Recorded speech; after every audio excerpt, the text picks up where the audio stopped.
तो ब्रेक के बाद पूरी बात में आपका स्वागत है। मेहमान हमारे साथ बने हुए हैं। चर्चा हम कर रहे हैं हिलरी क्लिंटन विदेश मंत्री हैं अमेरिका की, भारत आई हुई हैं, पहले कोलकाता गई और आज दिल्ली भी पहुंची हैं। कोलकाता में ममता बनर्जी से उनकी मुलाकात हुई है।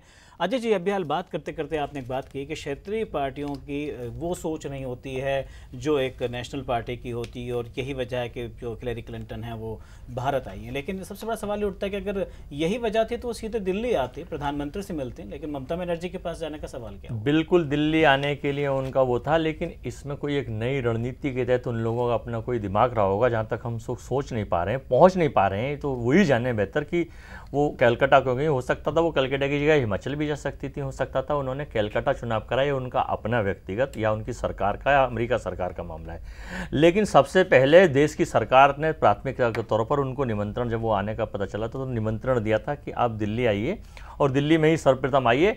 लेकिन हम लोग अनुरोध कर सकते हैं, बता सकते हैं, किसी को बांध नहीं सकते। बिल्कुल। क्या लगता है गुप्ता जी, सबसे बड़ी बात सवाल ये उठता है कि ममता बनर्जी ही वो पहली ऐसी शख्स हैं जो हर चीज़ का सबसे पहले अपोज करती हैं। अगर एफडीआई को भारत में लेकर आना है, अमेरिका की इसके पीछे कोई मंशा है, तो क्या ये सोची समझी एक रणनीति कह सकते हैं अमेरिका की कि हिलरी क्लिंटन को पहले ममता बनर्जी के पास पहुँचा के उसे और सारे मैटर को पहले ही नॉर्मल किया जाए, ताकि एफडीआई पे जहाँ बात हो तो ये बात हल हो सके? हिलरी क्लिंटन साहिबा ये जानती हैं कि आज चाबी कहाँ पर है और सरकार में मजबूत स्थिति में कौन है। प्रधानमंत्री ज़्यादा मजबूत है या ममता बनर्जी ज़्यादा मजबूत है। और यूपीए की जो सबसे खराब हालत इस समय यही है। इसी बात से पता चलता है कि एक देश का प्रधानमंत्री, विदेश मंत्री एक छोटे से चीफ मिनिस्टर के यहाँ पहले जाना पसंद करता है, क्योंकि उसकी अपनी एक सोच थी। उसने जो कार्य करना था उस कार्य के लिए वो आया। उसने सोचा कि अगर मैं यहाँ से चाबी भरूंगा तभी हो सकता है, अदरवाइज नहीं। अब वो वहाँ तक कितना है, उनको कितना पटा पाए हैं, कितना बात कर पाए हैं, उनकी अपनी सोच रही होगी। और उसके बाद अब वो आके यहाँ पर बात करेंगे तो बात बिल्कुल साफ है कि आज केंद्र सरकार अमेरिका के जहां तक बिजनेस मॉड्यूल है उसके हिसाब से ममता बनर्जी ज्यादा महत्व रखती हैं मनमोहन सिंह से। नहीं, यहाँ इत्तेफाक मैं आपकी बात से नहीं रखता डॉक्टर साहब, क्योंकि केंद्र सरकार अपनी तरह जहां है वहां है, लेकिन ममता का जो मायने है, ममता के पास जाना, उसके पीछे कहीं ना कहीं अमेरिकी रणनीति है कि हम जाकर के वहां कार्य करेंगे, वही जगह हमारे लिए मुफीद है, उसी जगह पे जाकर के हम जो काम करेंगे, जो इन्वेस्टमेंट करेंगे, जो जिसमें हमें फ़ायदा है। अमेरिकी सरकार अपने फ़ायदे को देख करके आएगी, वो करना चाहती है, वहाँ पहुँचती है। ये आपकी बात ज़रूर केंद्र बिंदु में ला करके उसने उस स्टेट को जो है उसमें बढ़ावा मिला और वहाँ से वो जुड़ के करना चाहती है। लेकिन स्टेट की जो चीफ मिनिस्टर है वही जिस तरह के कानून है वो उस कानून का दायरा है। अप्रोच रूप से चाबी उन्हीं के पास है, वो ये समझते हैं कि यहीं से चाबी। उसका लीगल पॉइंट ये है कि उसमें जो उसका कारण ये है कि जो जगहें हैं, जो काम करने का तरीका होगा, जिस जगह काम किया जाएगा, जिस जगह को लिया जाएगा, जिस जगह इन्वेस्टमेंट किया जा सकता है, उस जगह की नीति पूरी राष्ट्र के पास है, केंद्र के पास है।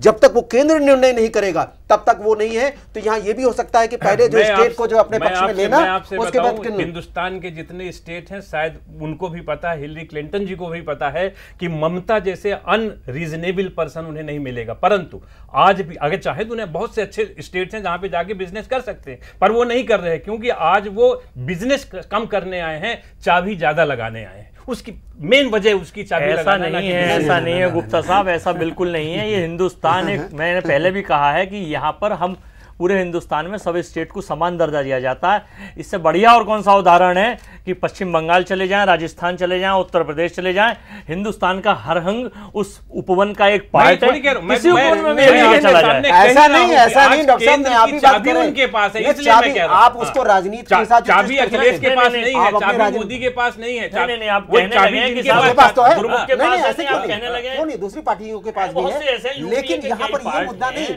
अमेरिका जैसा देश जो है इतना कमजोर नहीं है, पावरफुल देश जो हिंदुस्तान के नहीं बल्कि विश्व के प्रथम 3 और 5 कंट्रियों में आता हो, तो कोई ना कोई ऐसी रणनीति उन्होंने तय कर रखा हो सकता है कि वो किस लिए कोलकाता जाएं। हो सकता है कोलकाता में एक शिष्टाचार की मुलाकात हो, या ममता जी से कोई बात करके अगली रणनीति का पड़ाव या अगली रणनीति का कोई। बिल्कुल, इस वक्त हमारे साथ बिल्कुल इसी चर्चा में हमारे साथ फोन लाइन पर जुड़ रहे हैं हिंदुस्तान टाइम्स के सह संपादक महबूबा चटर्जी जी हमारे साथ इस वक्त फोन लाइन पर जुड़ चुके हैं। बहुत बहुत स्वागत है आपका जीएनएन न्यूज़ के अंदर। आपसे जानना चाहेंगे, जिस तरह से अमेरिकी विदेश मंत्री हिलरी क्लिंटन भारत पहुंची, वो भी सबसे पहले कोलकाता, और ममता बनर्जी से जो मुलाकात हुई है, इसके क्या मायने निकाले जाएं? पहली बात तो मैं ये कहूंगी कि मैं हिंदुस्तान टाइम्स से नहीं हूँ, मैं टाइम्स ऑफ इंडिया से हूँ जी। हाँ, तो हाँ, इस बारे में ये कहूंगी कि देखिए, सबसे पहले आपको समझना पड़ेगा कि ममता बनर्जी की सरकार तभी आई है जिससे पहले पश्चिम बंगाल में 34 साल का लेफ्ट यानी कि कम्युनिस्ट राज था।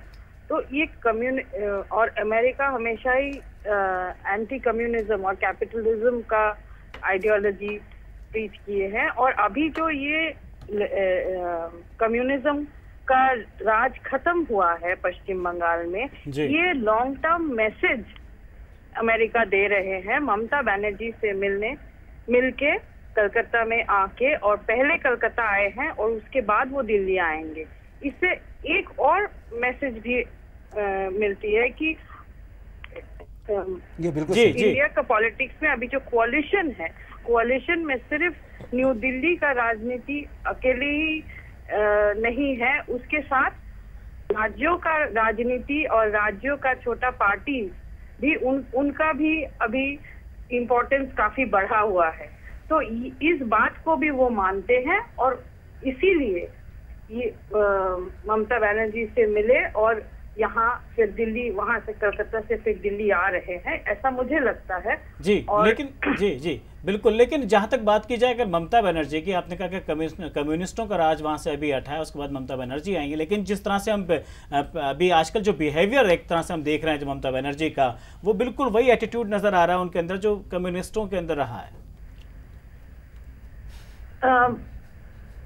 जी महुआ जी।